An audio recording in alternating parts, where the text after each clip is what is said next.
In this episode of Hanging with the Hazes Unscripted, we're going to talk about boondocking, how to put a couple dollars back in your pocket and make sure that it is worth your while you're out camping enjoying the outdoors.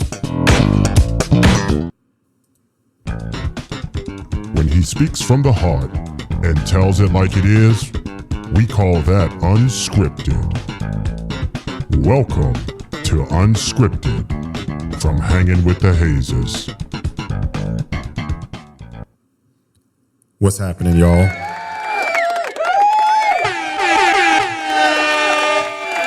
right. So today we're going to talk a little bit about boondocking.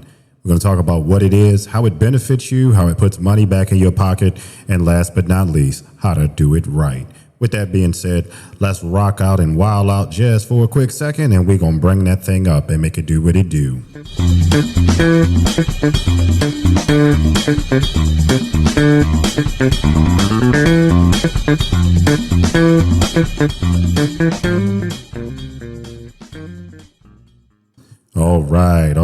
All right. So let's talk about boondocking, what it is, and how it puts money back in your pocket. So boondocking, at the end of the day, is wild camping. That's what it started out being. So boondocking is basically camping and you're not hooked up to any type of water, electric, sewer. In other words, off the grid. Now, the original boondockers, the real OGs of camping, were van-style campers for the most part. Now, there was some other type of camping that was done, considered boondocking. But if you're in a tent, it's really not boondocking, because the intent of being in a tent or some type of portable tabernacle is that you're not going to be hooked up to any type of thing.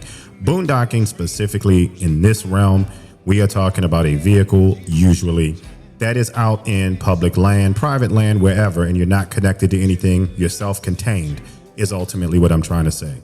Boondocking with the toilet, shower, all that good stuff. That is what we talking about today. So, for the purposes of today's conversation, camping in a remote, undeveloped area without hookups or amenities. Again, sometimes it's on public land. A lot of people like to boondock on the Bureau of Land Management, but we'll get into that in a whole different conversation, because the Bureau of Land Management has its own idiosyncrasies to it that we need to talk about. So again, boondocking is off the grid. It is not in an established campground or an RV park. So usually when you are taking the family down the road, you don't want to spend any money at a campground or any type of thing like that. You pick a spot, make it yours, and you follow the rules of the land, and there you go. Now, going back to what we said before, you're going to typically find boondockers on public land. Now, National Forest, BLM, or Bureau of Land Management, and in areas like, a parking lot or a rest area or something like that, that is where you typically want to boondock. Now, the one thing I can tell you is when you start getting into private property, you got to be careful, because you'll wake up to the O at your door. And the last thing you want to deal with is the fuzz waking you up at 2 o'clock in the morning telling you got to move. Okay. Which is why it's important to follow the rules, which we'll get into on the back end of this topic. Now, when it comes to boondocking, you must be self-sufficient. So don't try to hook up to anybody's stuff. Don't try to connect to electric. You are welcome to run your generator. If you have solar power, do that. For God's sake, do not empty your tanks on somebody's property or on public land. That is the fastest way to find yourself in jail. Now, when it comes to boondocking, make sure you provide your own everything, up to and including, I'm going to say it again, waste management. Boondocking comes from a tag-along word way back called Boondock. It means mountain, and it was brought to the United States by soldiers after being in the Philippine-American War. And what they would do is literally go out in the middle of nowhere and just live off the land. That is where boondocking comes from. A lot of people refer to it as dispersed camping, dry camping, wild camping. All of it is pretty much the same. Okay. Now, is it illegal to boondock? No. If you're going to get away from the crowds in a forest or a beach or something like that, You can typically do that. However, there are ordinances against it, especially in the state of Delaware, that you have to be very, very careful with. Delaware, they will fine you. And I think it's like $100 or something like that if you're caught, because they want that money to come into the hotels and things of that nature. Okay. Now, another thing with boondocking you got to be careful with nowadays is safety. You got to do it in a way that you are going to be safe. Pick safe locations. 99% of the places that you go, nobody's going to bother you. Unfortunately, there is that 1%. In other words, don't boondock in Central Park.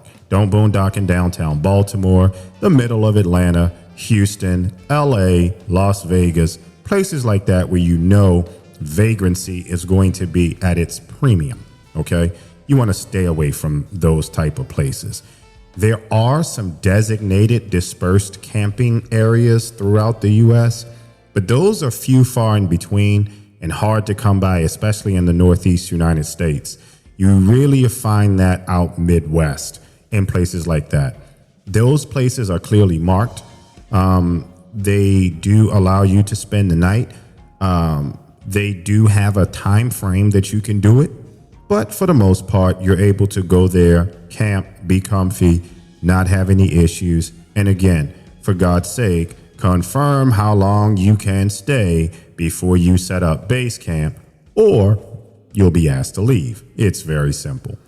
Boondocking is typically free, unless you subscribe somewhere that allows you to sign up ahead of time to go to certain places like wineries, vineyards, breweries, distilleries, farms, people's yard, things of that nature. And that service I'm talking about is either Boondockers Welcome, Road Trippers, or Harvest Host. All of those typically allow you to make reservations ahead of time. The guests know that you're coming, and they just simply ask that you buy something, grab some beer, grab some wine, buy something off the farm, something like that, stuff that you usually going to use anyway or consume. You just make a purchase and you're good to go. Let's talk about something else. Lot docking. Lot docking is parking lot camping or parking lot boondocking. Typically, Walmart, you can do that. Casino, you typically can do that. Truck stops, you already know how I feel about that. Let's stay out of those.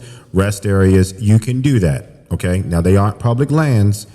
They can't really be considered boondocking, but for the sake of this, yes, it is. Now, Wally docking or at Walmart or casinos, they do typically like you to let them know that they're there. And again, if you're staying at a casino, drop a couple dollars in a slot machine. If you're going to Wacky World, spend a couple bucks on some toilet paper and some chips, that type of things. Now, mooch docking, let's talk about that. That's staying in somebody's yard or their park or what do you call that thing, their driveway, something like that. Now, you aren't necessarily paying, but, if you do steal their electricity or get some water from them, consider leaving them a little bit of cash to say thank you, If they're selling crafts or something like that for the 4-H club for the kid, buy something. And, hey, you're not spending $100 a night on a campsite. That's the least you can do. No. Dry camping is not for the faint at heart, because when stuff goes wrong, it goes wrong. The good thing about dry camping is when stuff does go wrong, you know how to do it and you're good.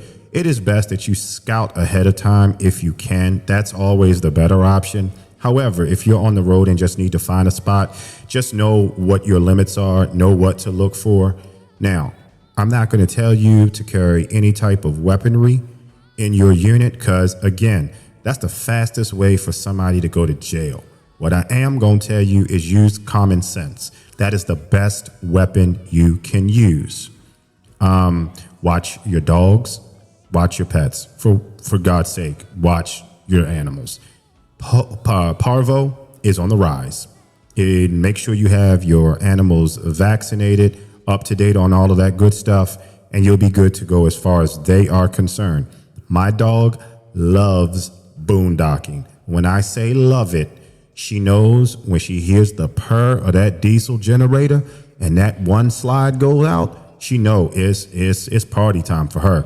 She has a little alley that she can run up and down in. We throw the ball. It doesn't get lost up under stuff. And she likes exploring new places like Pop. So that being said, it is great for animals to boondock and just have fun in new places. Last but not least, we're going to talk about this truck thing again. Look, go where they can't go. I can't say no more than that. If you really want to hear my rant about RV truck parking, go to my, I believe it was done sometime in January or February. Look back in January or February in YouTube, Buzzsprout, or Apple Podcast, and you'll see where I say RVers, stay out of truck parking. Just don't do it.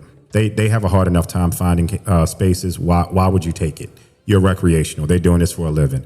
And at the end of the day, without a truck, you don't have nothing. Nada. Zilch. Zero. So with that being said, make sure you have fun out there while you are boondocking, and make sure that you don't do nothing that I wouldn't do. Mind your manners. Watch all of the signs out there and stuff that, for time limits and things of that nature, no parking and stuff like that. Pay attention so you don't get towed. And I'm out of here. I'm going to send it over to Funky Skunk. Y'all have a mighty fine one. Be sure to join us on Apple Podcasts, Spotify, Amazon Music, and you can always catch us on Facebook and YouTube. Hanging with the Hazes.